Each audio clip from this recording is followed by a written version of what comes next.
Welcome back to my shop, Western Pennsylvania, and it's been cold. Winter has hit.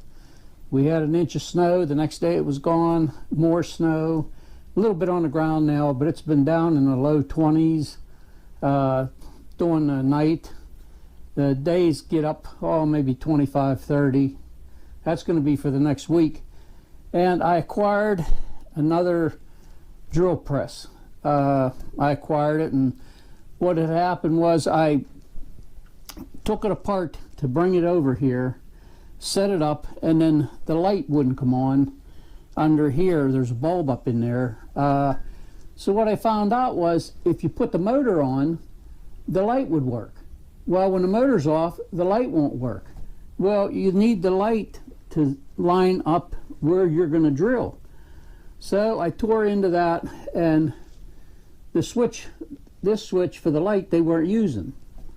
So what I did was I took all the wiring loose, took it all off, and figured it out myself, put it back together. So now I have the on-off light. Then over here I have the switch for the motor. And something I want to talk about, I'll put this on, that's down, about the drive belts on these. But nice, smooth, quiet operation. And Sears and Roebuck sold this. It's a Craftsman 15.5-inch drill press. Now, let me turn this, and I want to show something about the drive belts on these. I said I had ran it, took it apart, brought it over here. When I went to run it, it wouldn't run. Here what happened was the drive belt up in here was so old and brittle that it, in the movement, it broke. Went and ordered 2 of them on eBay, and here is the size of a belt on most V-belts, or about this size. Like on your lawnmower, I know there's drill presses that have these, some have 2 on them, and like my lathe and stuff. Well, this is the size of the drive belt. That little thing, and it works great. And this is about the same size that's on my Enco 9x20 lathe. It's a little thin one, but it's smaller. It's not the same size. But that's how thin they are, and you think, why in the world would they have a belt this size? It's because up in the top, you can see the drive belt up here, the little thin drive belt. It's thin so that they can get all these grooves in these pulleys to have a lot more speeds. Let me see, there's 1, 2, 3, 4, 5, 6, 7, 8, 9. 9 speeds on this, and that's why the belts are thin.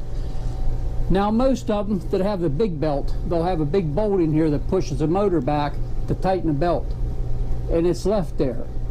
When it has one of these little thin belts, you can't do that. It has a thing here that you pull down.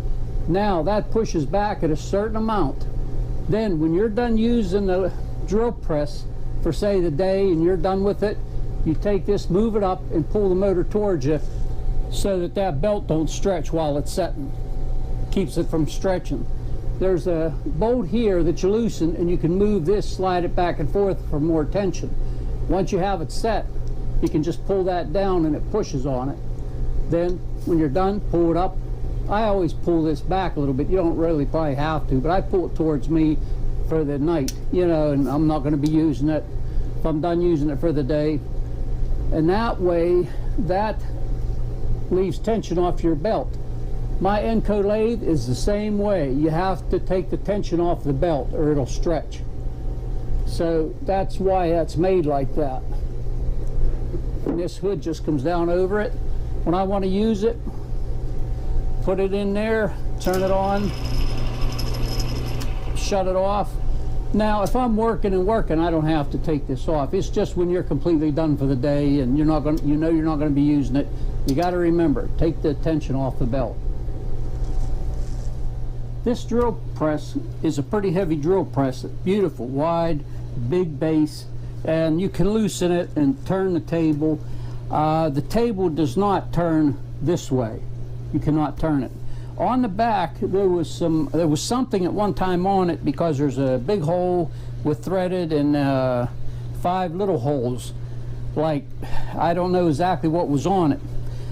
But the worst thing about it is when you want to move this table down to put something bigger under there, you can't get your drill bit down, you know, this needs lower. You loosen it and you have to hold it and put it down and up. You're actually picking it up, and if this isn't clean real good and everything, you got to turn it as you go, up and down. I said there's got to be a better way.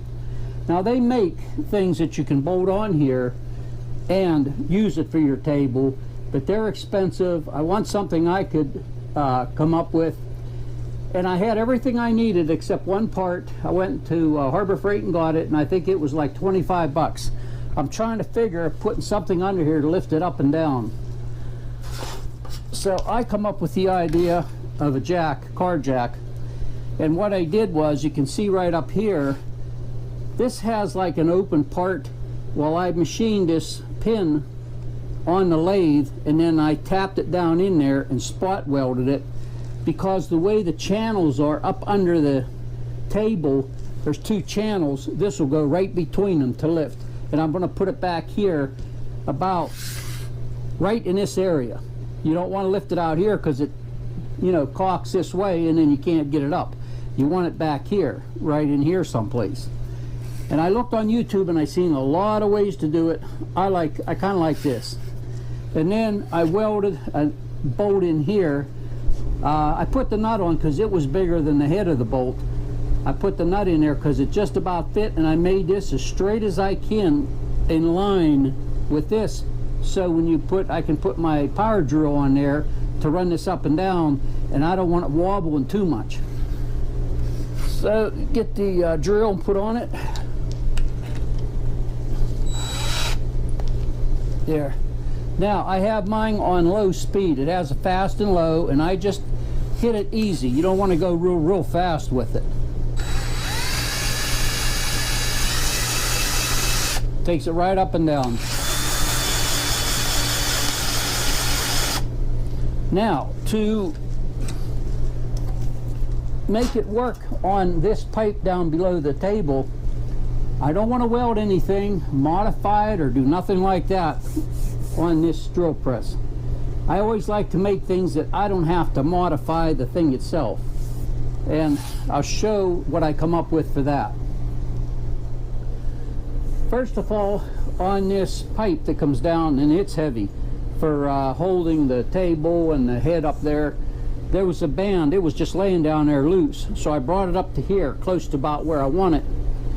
And what I did was I started with some 1/4-inch plating, and I made a cutout here, this plate, and to put the jack on it I drilled and tapped so I can just screw that jack onto here. And I also have a piece like this going across that I welded on, and I put 3/4-inch holes in here. I had some that'll go right on top of that plate there like that to hold it, to hold the jack. To hold that on, I took a plate, 1/4-inch, same stuff, and I had this 3/4-inch rod, and it was a piece that I cut right in half, and it made it perfect for on the back side, and it sets on this, and then I can put this on and bolt that up. Now that's setting down on there. Now I can loosen this up in this band and slide it up and down if I need it someplace else. Then I had one of these, they're the long nut, about that big, for on this stuff. It's 3/4-inch. I cut it in half. It made my 2 nuts that goes on here to hold this unit on.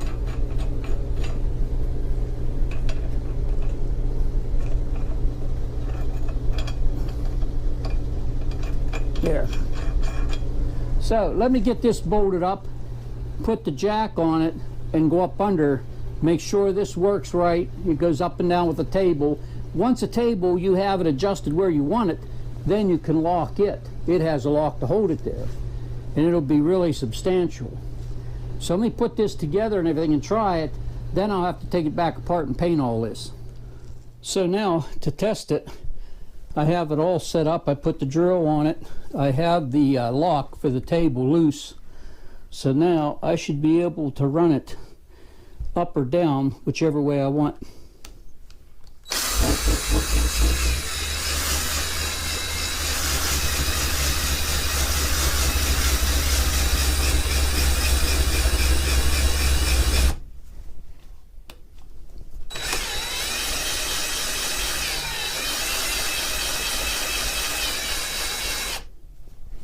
It'll actually go a little smoother once I oil this pipe up under here. I left it dry just to put all this together and that, but I'll put oil on it to help keep it from rusting. It'll help slide. If I take it clear down, if it's not low enough, I can loosen this bracket down here now, slide it on down and go again. And then once I'm done with it, let me see, there, I can take this off. And to make sure it's up against this tight, I can just turn it like that. I could even put a wrench on it if I had to, but just with your fingers, you can see it's tight. And then I can tighten the table itself, and that's it. This I rounded off good. This is going to be setting over there this way, so this will be on the side. You won't be getting caught on it, or that one over there. And they even have a little cap to put on there, so if somebody bumps against it on this side. But it's ready to go back in place. I want to talk a little bit about when I drilled this plate, and it's it's a quarter inch thick, and it's hot rolled, meaning it leaves this scale on here. It's not exactly perfect 5 inches wide.